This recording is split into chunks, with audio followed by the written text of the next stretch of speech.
자, 그래서 EBS 수특독서 주제통합 8강의 첫 번째 가지문에 있는 칸트와 공리주의자들의 도덕 판단에 대한 내용을 이제 본격적으로 좀 살펴보고자 합니다. 그래서 도덕 판단에 대한 칸트와 공리주의자들의 입장을 첫 번째 문단은 칸트의 입장, 두 번째 문단은 공리주의자들이 어떤 입장을 갖고 있는가, 도덕 판단에 대해서 그걸 제시한 다음에 마지막 문단에서 둘을 비교하고 있습니다. 자, 독서는 좀 잘 읽어야 되죠. 그래서 이 부분에서 1문단부터 또 체크 들어갑니다. 첫 번째 1문단에 간단한 내용 정리 또 들어갈까요? 자, 칸트가 갖고 있던 칸트 윤리학의 특징을 먼저 좀 정리해야 되겠죠. 칸트 윤리학의 특징이 먼저 언급되고 있습니다. 일단 객관적 팩트 체크를 좀 잘해야 돼요. 핵심으로. 자, 칸트의 윤리학의 그 특징은 뭐냐면 중심하죠. 저기 있으니까 도덕적 판단이라고 하는 것을 도덕적인 판단이라고 하는 것을 어떻게 한다? 요거 중심하죠. 도덕 판단에 대해서 보편적이고 객관적인 도덕 법칙에 근거해야 된다라고 얘기를 하고 있네요. 이 도덕 판단에 대해서 보편적 먼저 할까요? 보편적 여러분들이 정리할 때는 핵심 키워드로 보편적 그 다음에 또 하나 객관적 도덕 법칙에 근거해야 된다. 그래서 보편적 이렇게 할까요? 객관적 도덕 법칙에 의거해서 해야 된다. 칸트 윤리학의 특징은 처음입니다. 보편적이고 객관적이어야 된다. 또 더 있죠. 행위 동기를 결과보다 더 중시한다. 그래서 칸트 윤리학의 특징 요거에다가 하나 더 보면 자, 요거는 좀 색깔을 좀 바꿔볼게요. 동기와 결과를 놓고 봤을 때 동기를 더 중요시한다는 얘기죠. 동기를 중시하는 것이 칸트 윤리학의 특징이다. 첫 번째 내용은 그랬고, 그 다음에 두 번째 칸트가 제시한 도덕 법칙이 있습니다. 그래서 칸트가 제시한 도덕 법칙은 판단이라 도덕적인 법칙은 과연 무엇인가? 그죠? 작은 따옴표로 되어 있죠? 그대로 하겠습니다. 무조건적인 명령. 무조건적인 명령. 이것을 뭐라고 한다? 정언 명령이라고 얘기하는 거죠. 정언 명령인데, 그죠? 이 말인즉슨 뭐다? 이 말인즉슨 명령 그 자체가 목적인 거예요. 그래서 명령 그 자체가, 그죠? 명령 그 자체가 목적이다. 자, 첫 번째 문단 정리 끝났습니다. 다음 두 번째 문단 들어갑니다. 칸트 윤리학. 정언 명령. 요것만이라도 기억을 좀 해두기 바랍니다. 모든 걸 다 외우려고 들면 잘 외워지지 않을 수도 있어요. 그때는 결정적인, 쐐기를 박는 키워드를 하나 외우더라. 보편적, 객관적 이런 거는 쉽게 잊어버릴 수도 있고요. 너무 흔해서 동기를 중시한다든가 또는 정언 명령 이런 키워드들로 한번 잠깐 외워봅니다. 그러면 칸트 정언 명령 딱딱딱 떠오를 수 있어요. 장기 기억으로 가져갈 수 있는 방법도 생각해 보기 바랍니다. 다음에 두 번째 문단으로 넘어가죠. 이제 도덕 판단에 대해서 공리주의자들이 도덕 판단을 하는 내용이 있죠. 그래서 공리주의자들의 도덕 판단을 체크해 보겠습니다. 자, 첫 번째 내용은 이 공리주의자들과 공리주의와 칸트의 어떤 칸트 윤리학이죠. 칸트에 있어서 그 윤리학의 차이점이 무엇인가? 그 차이를 체크해 보고자 합니다. 내용이. 자, 첫 번째는 뭡니까? 공리주의와 칸트 윤리학의 차이점. 그럼 차이점이라고 하는 건 뭐다? 공리주의를 중심으로 해서 따져보는 거죠. 공리주의는 일단 결과에 따라서 판단을 하게 된다는 내용이죠. 공리주의가 그렇다는 얘기예요.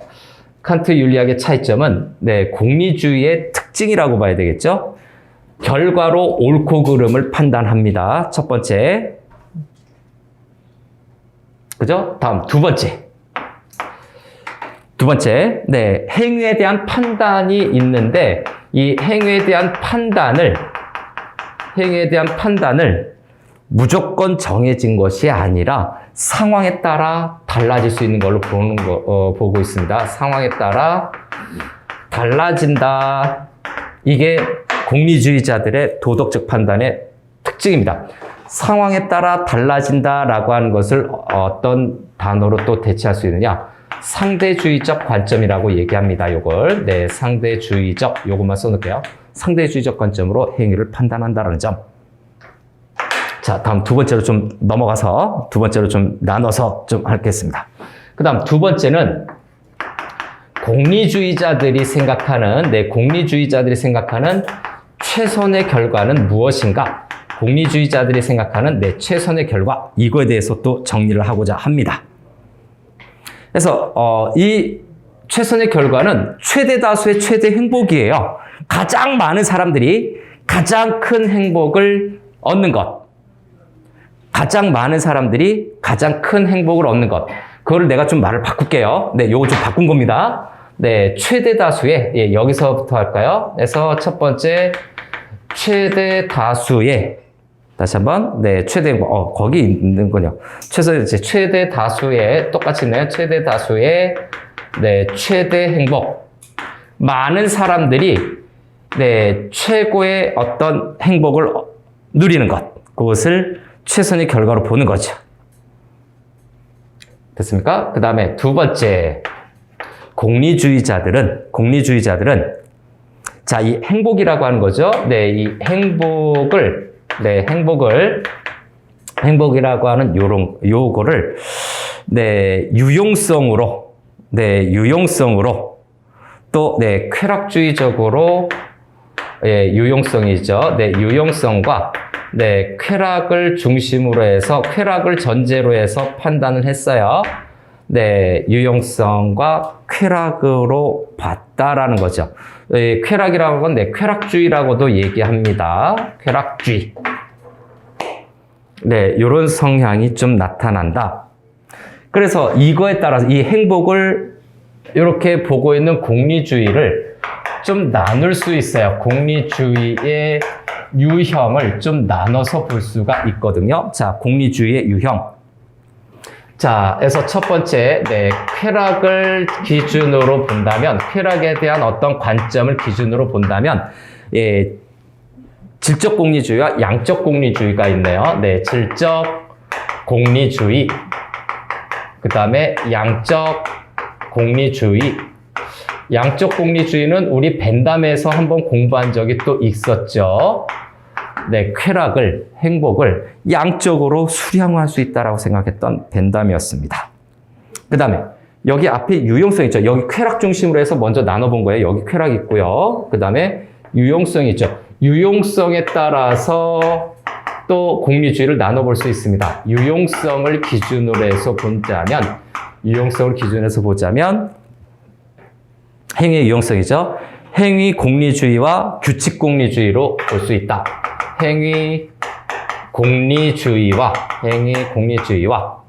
그 다음에 네, 규칙 공리주의로 볼 수 있다. 규칙 공리주의 이렇게 나눌 수 있습니다. 유용성으로 어떤 효과가 있냐 없냐로 따지는 거죠. 효과가 있냐 없냐로 따질 때 네, 행위 공리주의와 규칙 공리주의로 나눌 수 있다.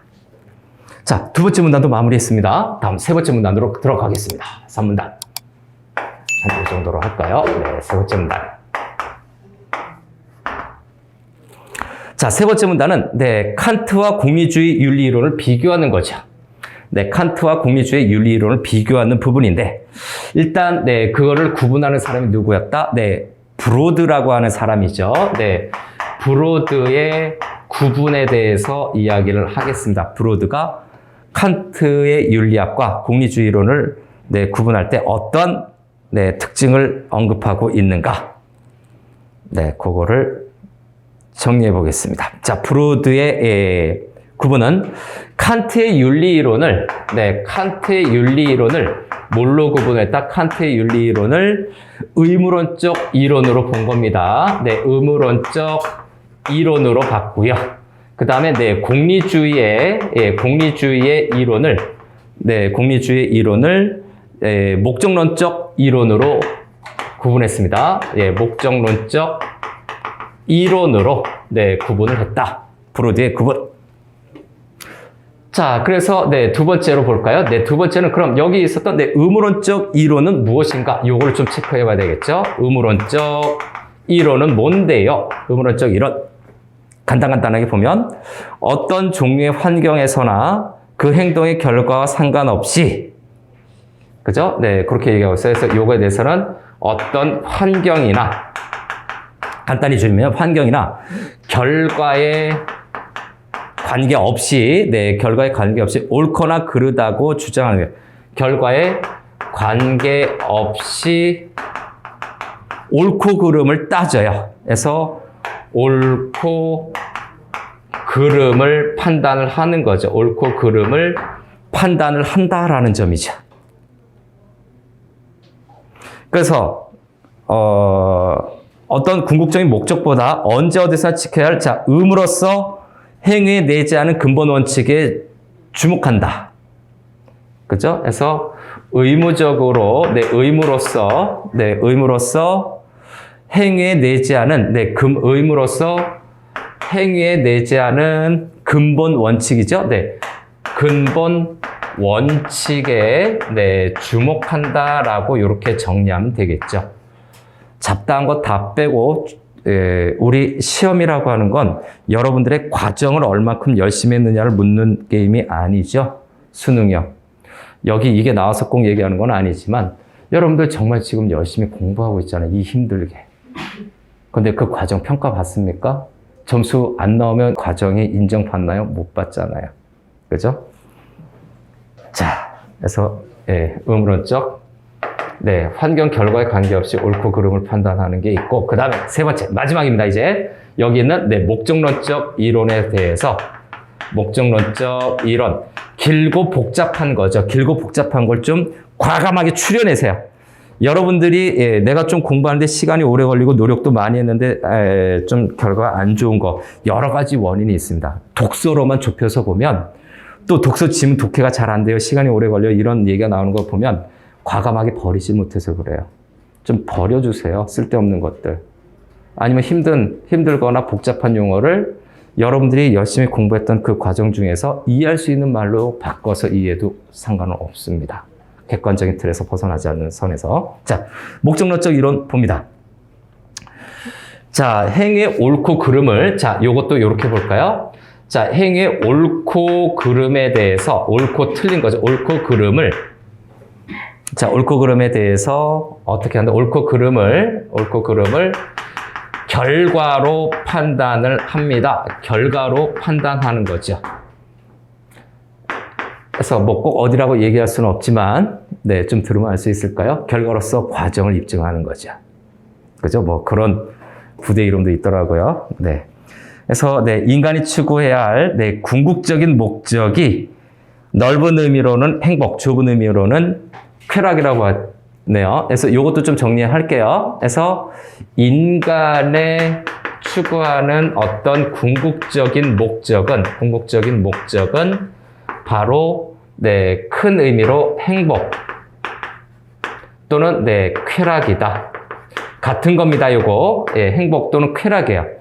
이거는 큰 의미, 요거는 큰 의미, 요거는 작은 의미라고 얘기했죠. 다 같은 건데 명칭만 다른 것뿐이에요. 행복 또는 쾌락으로 받고, 이런 목적 달성에 있어 최선의 결과를 가져오는 행위가 선하고 옳은 행위이다. 그래서 하나 더 할게요. 결론적으로 선하고 옳은 행위는 순서대로 과정대로 정리하지 말고 최종 결과를 먼저 정리하고 거기에 부수적인 원인이라든가 하위 요소를 따져보세요. 자, 선한 행위로 되어 있는 선하고 옳은 행위로 쓸게요. 선하고 옳은 행위라고 하는 것은 어떤 것이 선하고 옳은 행위인가? 라고 봤을 때 최선의 결과를 가져오는 행위죠. 최선의 결과를 가져오는 행위. 가져오는 자 같은 경우는 굳이 안 써도 되잖아요. 여러분들의 기억 창고를 조금 슬림하게 집어넣어줄 수 있는 훈련을 해봅시다. 가지문 끝났습니다.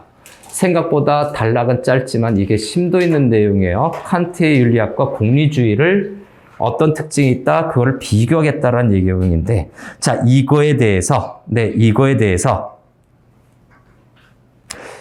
자, 도덕적인 판단, 쉽게 얘기하면 윤리적으로 과정과 선한 의지, 무조건적인 어떤 법칙으로 따질 것이냐, 결과만 보고 따질 것이냐고 하는 이 내용이 나 부분에서 그린이라고 하는 사람이 뭔가를 얘기를 합니다. 어떤 도덕적 상황에 대한 딜레마를 제시하면서 그 원인을 분석하고 있어요. 둘 중에 하나가 아니라 결론은 뭐예요? 둘 다 작용이 된다. 이런 얘기로 되어 있는 거죠. 여기는 이 정통적인 이론이 소스가 된 겁니다. 네, 소스가 된 거죠.